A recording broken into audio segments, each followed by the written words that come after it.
Hey everyone, welcome to my channel. तो ये है क्लास 8th की साइंस कार्टोवा पब्लिकेशन की बुक, जिसमें हम करेंगे chapter number 11 force and pressure. हमने 5 चैप्टर ऑलरेडी अपलोड कर दिए हैं। आज हम चैप्टर नंबर 11 इसलिए कर रहे हैं क्योंकि इसकी रिक्वायरमेंट आई थी, किसी बच्चे को ये समझना था, तो मैंने सोचा सबसे पहले इसी को डाल देते हैं। एंड सॉरी, मैं रेगुलर वीडियोज़ नहीं डाल पा रही हूँ, थोड़ा सा पर्सनल इश्यूज़ हैं। तो स्टार्ट करते हैं फोर्स एंड प्रेशर से। आज हम इस चैप्टर में क्या पढ़ने वाले हैं कि फोर्स और प्रेशर का बेसिकली रोल क्या होता है, हम इसकी यूनिट्स क्या होती हैं, बेसिकली फोर्स क्या होता है और प्रेशर क्या होता है। तो ये चीज़ हम इसमें पढ़ने वाले हैं। नाउ कॉन्सेप्ट ऑफ फोर्स, सबसे पहले आपको फोर्स का कॉन्सेप्ट पता होना बहुत ज़रूरी है। तो आप यहाँ पर कुछ सिचुएशंस गिवन है, आप इन सिचुएशंस को देखिए। एक तो ये है कि एक बच्चा जो है बॉल को किक कर रहा है, और दूसरी सिचुएशन ये है कि ये जो लड़की है ये क्या कर रही है, डोर को ओपन कर रही है या क्लोज कर रही है, डिपेंड करता है जैसा आप है। अगर ये देखो ये बाहर है तो दैट मीन्स इसने या तो ओपन किया अंदर जाने के लिए या फिर क्लोज करने के लिए डोर को पकड़ रही है। ठीक है, तो दोनों ही केस में फोर्स है। वो कैसे है हम पढ़ते हैं। Look at the following situations: moving a book, placed on the table, opening a door, lifting a bucket filled with water, opening a drawer, kicking a football, hitting the ball with the bat. What is common in all these situations? In all these situations, either a push or a pull is involved. To open a door, we either push it or pull it, and to kick the football, we push it. That means हर एक case में या तो आप push कर रहे हो, धक्का दे रहे हो, या पुल कर रहे हो, दैट मीन्स खींच रहे हो। तो ये क्या होता है, यही आपका फोर्स होता है। जब आप किसी भी ऑब्जेक्ट को धक्का दोगे या फिर खोलोगे तो वो ही आपका फोर्स है। अब आपने देखा होगा, आप किसी भी शॉप में जाते हैं तो शॉप के ऊपर लिखा होता है, या तो पुश लिखा होता है या पुल लिखा होता है, लेकिन कभी भी हम उसके अकॉर्डिंग दरवाज़ा नहीं खोलते हैं। क्यों नहीं खोलते हैं? क्योंकि हमें जिस तरीके से खोलना होता है हम वैसे ही खोलते हैं, राइट। तो ये एक कॉमन क्राइटेरिया है जो इंडियंस फॉलो करते हैं। ये मैंने देखा है कि अगर वहाँ पर पुश लिखा है ना तो ज़्यादातर लोग उसको पुल करेंगे, और जहाँ पर पुल लिखा होता है तो ज़्यादातर लोग पुश करते हैं। ठीक है, अगर आप भी उनमें से एक है ना तो ज़रूर कमेंट करके बताना। ठीक है, इसी को क्या कहते हैं, फोर्स कहते हैं। Now forces are due to interactions. अब इंटरैक्शन की वजह से फोर्स होता है। अब वो इंटरैक्शंस क्या हो सकते हैं? If a book is lying on the table, it does not change its position on its own unless an external force is applied. अब कोई भी बुक अगर कहीं रखी हुई है, अब अगर मैं कहूँ ये मेरा बॉक्स है, ठीक है, ये मैंने यहाँ रखा है, ये तब तक यहाँ रखा रहेगा जब तक मैं इसको टच करके इसको उठाकर कहीं और ना रखूँ। अगर मैं इसको उठाकर कहीं और रख दूँगी तो दैट मीन्स इसमें क्या लगा, ये फोर्स लगा। ठीक है, मैंने ये क्योंकि ये नॉन लिविंग थिंग है, अगर मैं इसको यहाँ रख दूंगी तो ये खुद से इसके पैर नहीं लग जाएंगे, खुद से चल के नहीं चला जाएगा। लेकिन इसके लिए एक एक्सटर्नल फोर्स चाहिए। तो एक्सटर्नल फोर्स क्या है? मेरा हैंड एक एक्सटर्नल फोर्स है जो यहाँ से उठाकर मैं इसको यहाँ रख रही हूँ। ठीक है, that is your external force. ठीक है, to bring the book in motion we have to interact. हमें उसको टच करना पड़ा है ना। मैंने क्या किया, इसको टच किया, टच करके इसको उठाया, देन इसकी प्लेस चेंज कर दी, तो इससे क्या हो गई, इसकी पोजीशन चेंज हो गई। तो इसीलिए ये हमने क्या किया, ये अप्लाई किया फोर्स। लेकिन ये कैसा फोर्स था? ये एक्सटर्नल फोर्स था जो हमने इस बॉक्स पर अप्लाई किया। ठीक है, हम ये कह सकते हैं कि जब तक किसी भी नॉन लिविंग थिंग को हम इंटरैक्ट मतलब टच नहीं करेंगे तो वो अपने आप से मूव नहीं हो सकता है, उसकी कंडीशन जो है वो चेंज नहीं हो सकती है। तो इसीलिए वो इंटरैक्शन भी ज़रूरी होता है। मतलब किसी भी पुश और पुल के लिए आपको उसका टच करना बहुत ज़रूरी है। ठीक है, now effects of force. Force can cause motion. Force की वजह से मोशन होता है। अब मोशन कैसे हुआ? ये बॉक्स यहाँ पर रखा था, ठीक है, ये स्टेशनरी है। स्टेशनरी मतलब ये हिल नहीं सकता। ठीक है, स्टेशनरी है, अभी ये रेस्टिंग पोजीशन पे है, हिल नहीं रहा है बिल्कुल भी। ठीक है, अब मैं क्या करूँगी, इसको ऐसे खिसकाऊंगी तो ये क्या कर रहा है, मूव कर रहा है, और ये मोशन में आ गया और इसकी पोजीशन भी चेंज हो गई, है ना। क्योंकि मैंने इसको पुश किया, मैंने इसके ऊपर एक प्रेशर डाला, मैंने फोर्स अप्लाई किया, तो ये क्या था, इसकी वजह से एक मोशन आया इसमें। ठीक है, तो ऐसे हम कह सकते हैं कि फोर्स कैन कॉज मोशन जब किसी भी स्टेशनरी ऑब्जेक्ट को मोशन में लाने के लिए फोर्स अगर हम अप्लाई करेंगे तो वो मोशन में आ जाएगा, है ना। जैसे मैंने ये एग्जांपल दिया आपको। However it is not necessary that a force always makes a stationary object move. अब ये हर बार मुमकिन नहीं कि वो हर बार मूव ही कराए, ठीक है। अब ऐसा क्यों कहा है? जैसे कि अगर आप किसी भी वॉल को, जैसे यहाँ पर एक बंदा वॉल को मूव कर रहा है पर वो मूव नहीं करा पा रहा है ना। ऐसे ही वो ट्री को मूव कर रहा है लेकिन वो मूव नहीं करा पा रहा है। दैट मीन्स आपका जो फोर्स है वो सफिशिएंट नहीं है कि एक वॉल मूव कर सके या फिर एक ट्री मूव कर सके। मतलब आपने जो फोर्स अप्लाई किया है उस वॉल के ऊपर या उस ट्री के ऊपर वो सफिशिएंट नहीं है, वो फोर्स, इसी वजह से वो मूव नहीं कर रहा है। यहाँ पर आपका फोर्स जो था वो सफिशिएंट क्यों था? क्योंकि ये लाइट इन वेट था, आपने जितना फोर्स लगाया वो मूव हो गया।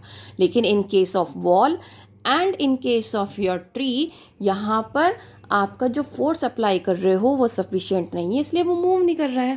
That is the reason. Force can stop a moving object.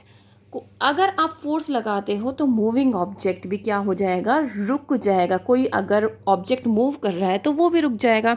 जैसे कि आपने क्या किया, फुटबॉल खेल रहे हो, फुटबॉल के टाइम पे आप देखते हो कि जो गोलकीपर होता है वो उसको पकड़ के रखता है, मतलब वो गोलकीपर वहाँ खड़ा रहता है ताकि वो उस बॉल को गोल होने से बचा सके।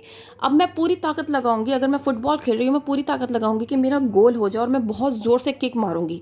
मेरे किक मारते ही बॉल का क्या होगा? बॉल एक मोशन में आ जाएगी क्योंकि मैंने एक फोर्स अप्लाई किया, ठीक है। जैसे ही बॉल मोशन में आई लेकिन सामने गोलकीपर खड़ा है कि ताकि मेरा गोल ना हो सके, तो गोलकीपर क्या करेगा? वो एक बैरियर लेकर आएगा, मतलब उस फोर्स को स्टॉप करने की कोशिश करेगा और वो चाहेगा कि वो बॉल ना कोर्ट में आए और उसका गोल ना हो, है ना। तो जब वो उस बॉल को रोक रहा है गोलकीपर, सो यहाँ पर क्या हो रहा है? वो स्टॉप कर रहा है। किसी भी मूविंग ऑब्जेक्ट को स्टॉप करना उसे ही कहते हैं। बॉल को स्टॉप कर रहा है ताकि उसका गोल ना हो, ठीक है।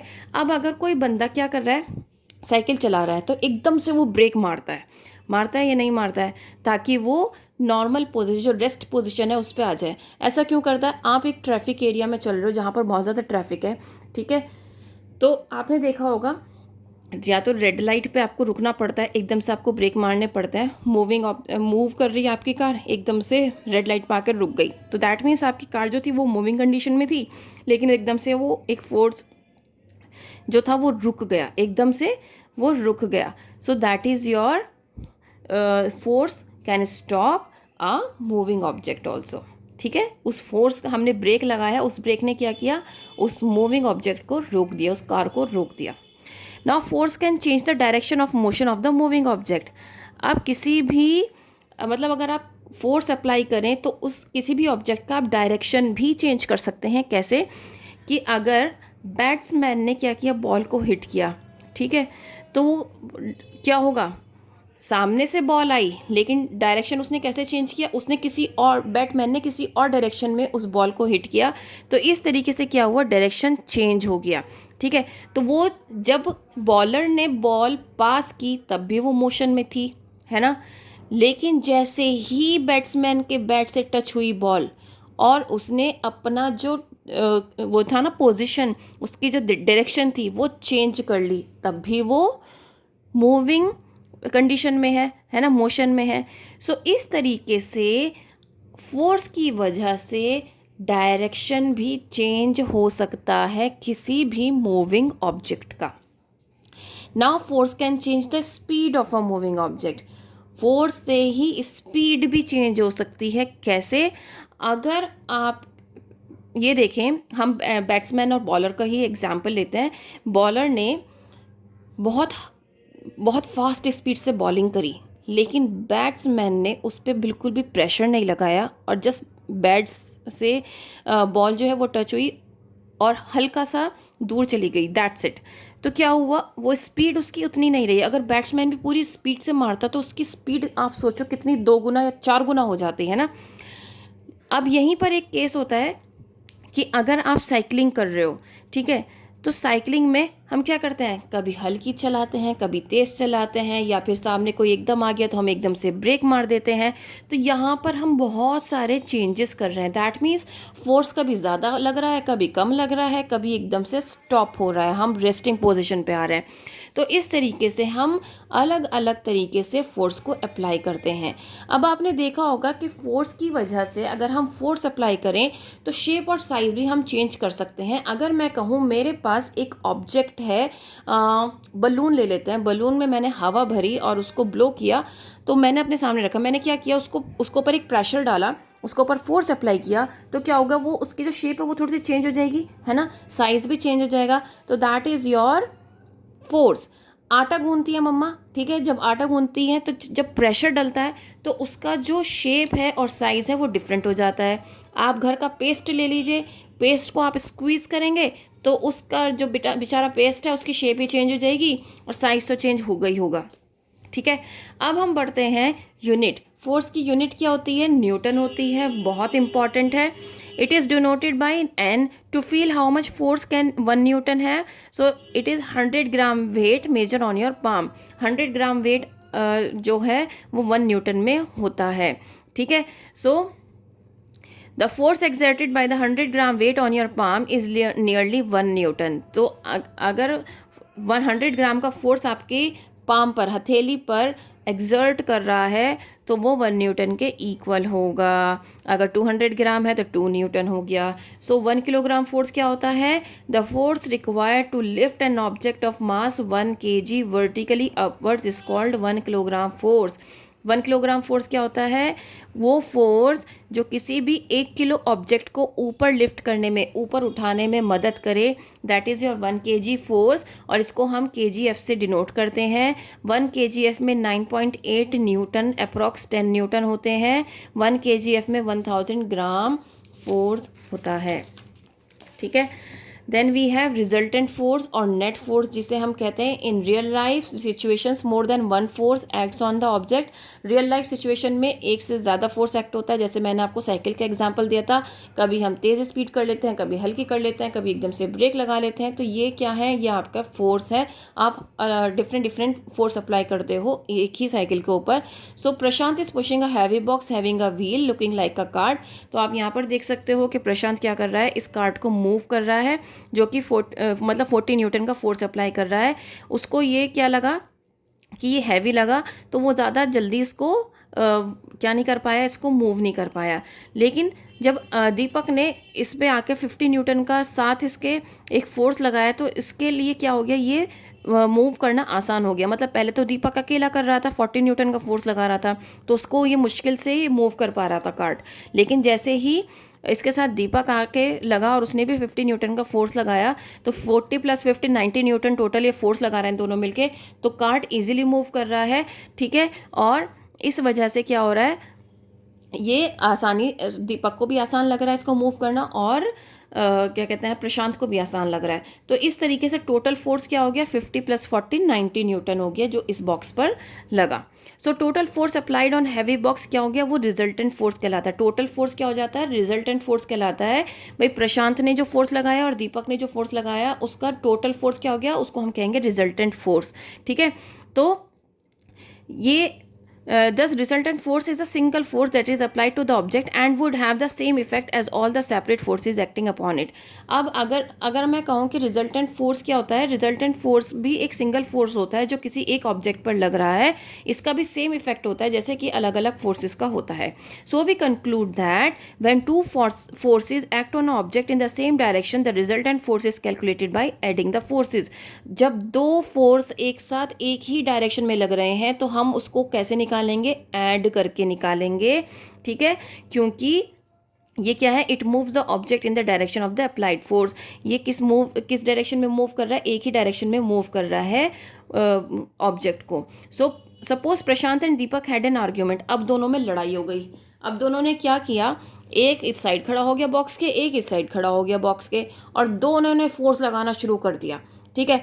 अब रिजल्टेंट फोर्स क्या होगा, यहाँ से प्रशांत भी 40 न्यूटन का फोर्स लगा रहा है, इधर से दीपक भी 40 न्यूटन का फोर्स लगा रहा है। अब बताओ रिजल्टेंट फोर्स क्या होगा। इस केस में रिजल्टेंट फोर्स 0 होगा, क्योंकि ये एक डायरेक्शन में मूव कर ही नहीं पा रहा है, ये अपनी ही पोजीशन पे है, ये कहीं भी मूव नहीं हो रहा है। तो इसी वजह से इसका जो रिजल्टेंट फोर्स होगा, टोटल फोर्स होगा, वो 0 होगा। ठीक है। जब भी कभी अपोजिट डायरेक्शन में फोर्स लगाओगे तो उस फोर्स का जो रिजल्टेंट फोर्स होगा वो 0 होगा, हमेशा याद रखना। ठीक है। सो हम बता सकते हैं कि जब दो अनइक्वल फोर्सेस होते हैं अलग अलग डायरेक्शन में, तो किसी भी so resultant force is found to be the difference between the two forces. अब आप ये टग ऑफ वार देखो, टग ऑफ वार में क्या हो रहा है कि एक जगह ज़्यादा प्रेशर लग रहा है, एक जगह कम फोर्स है। तो जहाँ पर ज़्यादा फोर्स है वो क्या करेगा, यहाँ पर सब्ट्रैक्ट करके आपका आंसर निकलेगा। कैसे, क्योंकि आपको क्या करना पड़ेगा, डिफरेंस देखना पड़ेगा कि कौन सा फोर्स ज़्यादा है, उसमें से कम फोर्स को आपको माइनस करके आंसर निकालना पड़ेगा। ठीक है। तो इसीलिए इन टाइप के फोर्सेस को, जिसमें फोर्स कहीं ज़्यादा होता है कहीं कम होता है, तो हम उसको कहते हैं अनबैलेंस्ड फोर्सेस। क्या कहते हैं हम, अनबैलेंस्ड फोर्सेस कहते हैं उसको। नाउ यहाँ पर मल्टीपल चॉइस क्वेश्चंस कर लेते हैं। A force is an effort needed to change the direction, speed, shape all of these of an object. Squeezing a toothpaste can change its shape and size. The SI unit of force हमने पढ़ा था newton होती है। Then when two forces act on object in the same direction, same direction में होगा तो resultant force add करके निकलेगा, अभी बताया था। और total force applied on the object क्या कहलाता है, रिजल्टेंट फोर्स कहलाता है, ये हमने अभी पढ़ा है। ठीक है। तो इस तरीके से यहाँ तक हमारी फर्स्ट वीडियो कंप्लीट हो जाती है। उम्मीद करती हूँ कि आपको समझ में आया होगा। If yes, please like share and subscribe. Bye bye.